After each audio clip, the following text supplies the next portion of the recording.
नमस्कार साथियों, स्वागत है आप सभी का निखिल एडुटेक पर। कैसे हैं आप सभी? आई थिंक आप लोग बहुत ही अच्छे होंगे। आज के इस सेशन में बहुत इंपॉर्टेंट टॉपिक पढ़ने वाले हैं। शायद ही आप सोचेंगे कि इस तरीके से हो भी सकता है क्या। एग्जैक्टली गाइस, इस तरीके से हुआ है।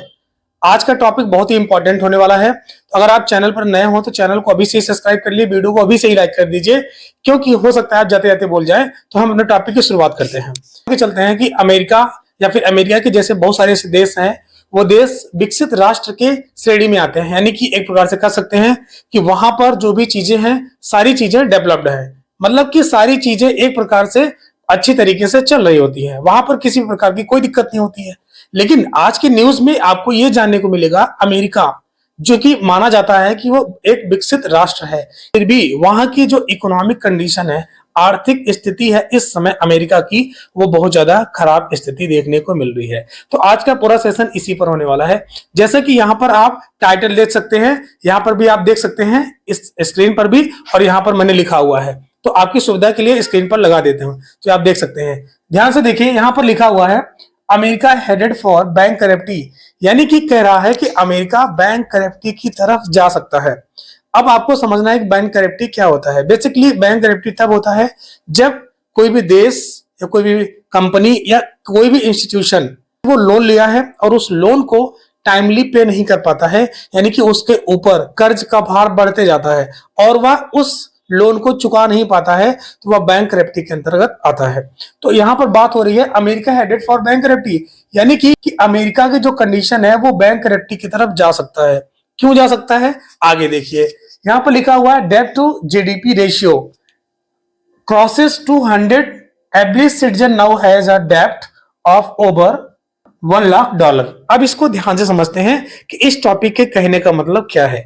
यहां पर जैसा कि आप देख रहे हैं, डेब्ट टू जीडीपी रेशियो क्रॉसेस 200%, यानी कि अमेरिका की जो भी जीडीपी है, जीडीपी की कैलकुलेशन अक्सर हम क्या करते हैं, उस देश में जितनी मात्रा में प्रोडक्शन, जितनी मात्रा में उत्पादन हो रहा है और वहां की जो प्रोडक्शन हो रहा है पर यूनिट की प्राइस कितनी है, यानी कि एक वस्तु कितने रुपए की मिल रही है, और पूरे इकोनॉमी में यानी अमेरिका की पूरी अर्थव्यवस्था में जितने सामान बनाए गए हैं उनमें अगर एक यूनिट की प्राइस से मल्टीप्लाई कर दिया जाएगा तो जितना टोटल हमारी इनकम आएगी वही हमारी जीडीपी होती है। लेकिन यहां पे कह रहा है कि debt to GDP ratio cross 200%, यानी कहने का मतलब है कि अमेरिका की जो भी जीडीपी वहां की है उसका 2 गुना यहां पर लोन लिया गया है अमेरिका में। इस सेंटेंस का कहने का मतलब यही होता है। अब आगे ध्यान से देखिए, 200%, इसको एक एग्जांपल से ऐसे समझिए। जैसे कि मान लीजिए, मैं आपको यहां पे लिख के दिखाता हूं। जैसे कि मान लीजिए लिखा है डेब्ट टू जीडीपी रेशियो क्रॉसेस 200%। जैसे कि मान लीजिए कि अमेरिका की फिलहाल अगर मैं बात करूं जीडीपी की, तो अमेरिका की जीडीपी अगर हम मान लें अभी सपोज की ₹2 है, ठीक है, ₹2 है, और लेकिन इसका जो डेब्ट बता रहा है डेब्ट टू जीडीपी रेशियो क्रॉसेस 200%। अगर ये 200% क्रॉस कर रहा है, इसका मतलब है कि डेब्ट हमारा कितना हो जाएगा, 2 का मल्टीप्लाई 2 बार कर देंगे तो ₹4 हो जाएगा। इस तरीके से अगर अमेरिका की जीडीपी ₹2 है तो वहां का जो कर्ज है, जो लोन है, वो ₹4 के बराबर है। एक प्रकार से आप कह सकते हैं इसका जीडीपी का 2 गुना है।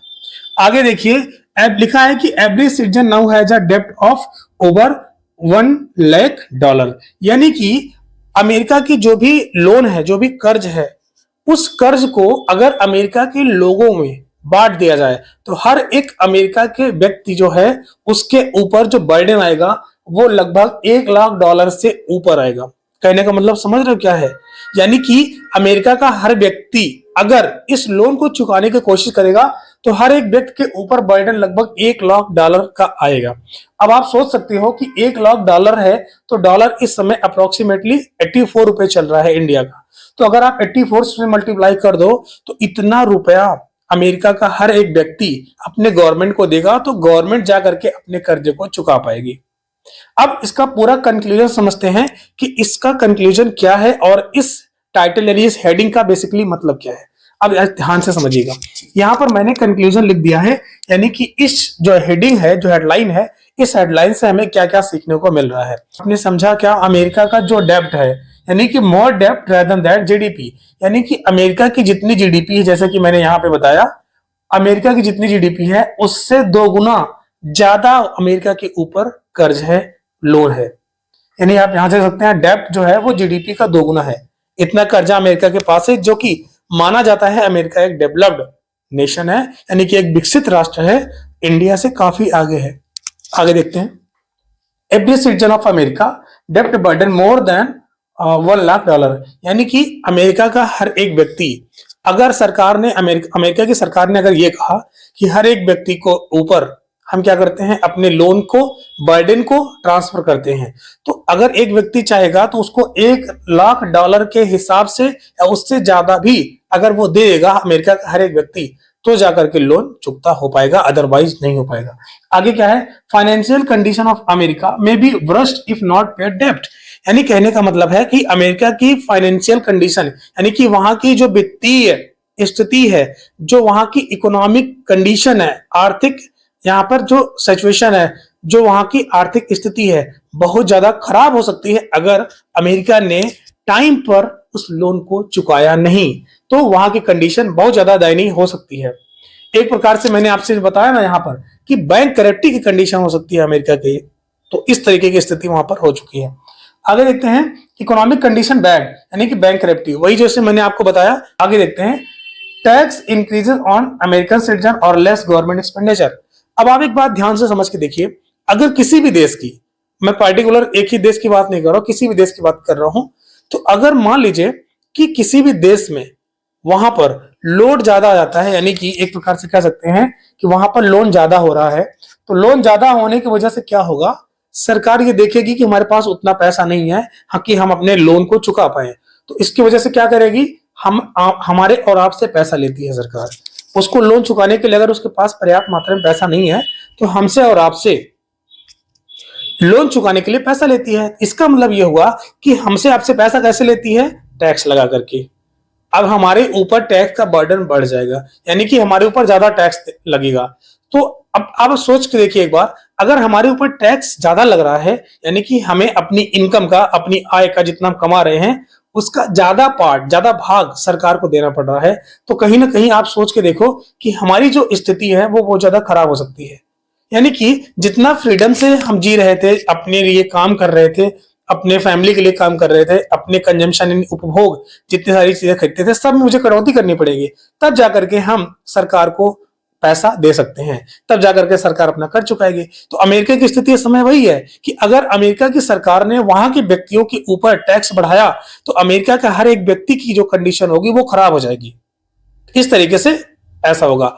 और अगर मान लीजिए अगर टैक्स को कम बढ़ाते हैं, यानी टैक्स ज्यादा नहीं लगाते हैं अमेरिका के हर एक व्यक्ति के ऊपर, तो इसका मतलब है कि सरकार कम खर्च करेगी सोशल वेलफेयर करने के लिए, नहीं, सामाजिक कल्याण करने के लिए सरकार कम पैसे खर्च करेगी। अब इसका क्या मतलब है, इसका मतलब यह है कि वहां की जो सरकार है वो इंफ्रास्ट्रक्चर पर, यानी कि वहां की जो फर्नीचर है, जैसे रोड है, ब्रिज है, डैम है, तो इन सभी चीजों पर जो खर्चे पहले ज्यादा कर रही होगी या नॉर्मल कर रही होगी, उससे भी ज्यादा कंडीशन खराब हो जाएगी। यानी कि कुछ भी मैन्युफैक्चर चीजें नहीं हो पाएगी पूरी इकोनॉमी में, कुछ भी डैम नहीं बनेगा, कोई भी रास्ता नहीं बनेगा, मतलब इस तरीके की एक्टिविटी नहीं होगी। आप समझ सकते हैं, या तो सरकार लोगों के ऊपर टैक्स बढ़ा करके उनसे पैसा वसूले, या तो वहां पर सोशल वेलफेयर कम करके, यानी कि पैसा को सरकार कम खर्च करके लोन को चुकाए। इस तरह की कंडीशन हो सकती है। आगे देखते हैं, डेट टू जीडीपी रेशियो, जैसे कि मैंने बताया कि डेट टू जीडीपी रेशियो अगर हाई है, तो उसका कहने का मतलब है कि इकोनॉमिक कंडीशन में भी वीक ऑफ अमेरिका, यानी कि अमेरिका की जो आर्थिक स्थिति है वो कमजोर हो सकती है। इस तरीके से आपने आज के इस सेशन में देखा है कि सरकार, अगर कोई भी सरकार है, वो सरकार अपने सामाजिक कल्याण करने के लिए ज्यादा मात्रा में उत्पादन कर रही है, ज्यादा मात्रा में चीजों को बना रही है और बेच रही है, तो ये चीजें भूलना नहीं चाहिए उसको कि उसके ऊपर बर्डन भी आ रहा है। किसका, कर्ज का, यानी कर्ज का बर्डन ज्यादा है और वहां की हिसाब से जो जीडीपी है वो कम है। इस तरीके से क्या होगा, बहुत सारी स्थितियां बदल सकती हैं, बहुत सारे ऐसे चीजें हो सकती हैं उस इकोनॉमी में कि वहां की जो स्थिति है वो बद से बदतर भी हो सकती है। आप सोच के देखो कि कोई भी अगर व्यक्ति है, नॉर्मल कंडीशन में आप देखो ना, कोई भी व्यक्ति है, अगर वो व्यक्ति किसी को लोन दिया हुआ है और वो जिसको लोन दिया है वो लोन नहीं चुका पा रहा है, यानी कि उसके ऊपर कर्ज इतना ज्यादा बढ़ गया, वो लोन नहीं चुका पा रहा है, तो जो नहीं चुका पा रहा है उसकी स्थिति सोच के देखो, और जिससे लोन लिया है उसकी स्थिति सोच के देखो, दोनों की स्थिति एक प्रकार से बहुत ज्यादा दयनीय हो जाती है। और वहां पर नॉर्मल कंडीशन में यानी इंडिविजुअल लेवल पर देखें, एक व्यक्तिगत रूप में देखें तो उतनी ज्यादा दिक्कत नहीं होती है, क्योंकि आप सोच के देखो एक इंडिविजुअल लेवल की बात हो रही है, यहां पर तो पूरे देश का सवाल है। इतने बड़े अमाउंट में लोन होगा, इतने बड़े अमाउंट में लोगों से टैक्स लिया जाएगा, या तो यहाँ पर खर्चे कम किया जाएगा। लेकिन इसके बावजूद भी अब देखना यह है, क्या अमेरिका की जो गवर्नमेंट है, अमेरिका की जो सरकार है, वो प्रॉपर तरीके से अपने लोन को टाइम पर चुका पाती है नहीं। आपने देखा कि किस तरीके से अमेरिका में इस समय जो कर्ज है वो बढ़ गया है, और जिसकी वजह से अमेरिका की कंडीशन बहुत ज्यादा खराब हो गई है। आज के सेशन में आपने इस टॉपिक को समझ लिया। उम्मीद है कि इस टॉपिक को आपने अच्छी तरीके से समझा है। इस टॉपिक से रिलेटेड कोई भी क्वेरी हो, कोई भी डाउट हो, आप कमेंट बॉक्स में बताइएगा। हाँ, आप इस सेशन के बारे में आपका फीडबैक हमारे लिए बहुत ज्यादा इंपॉर्टेंट है। Thank you so much guys.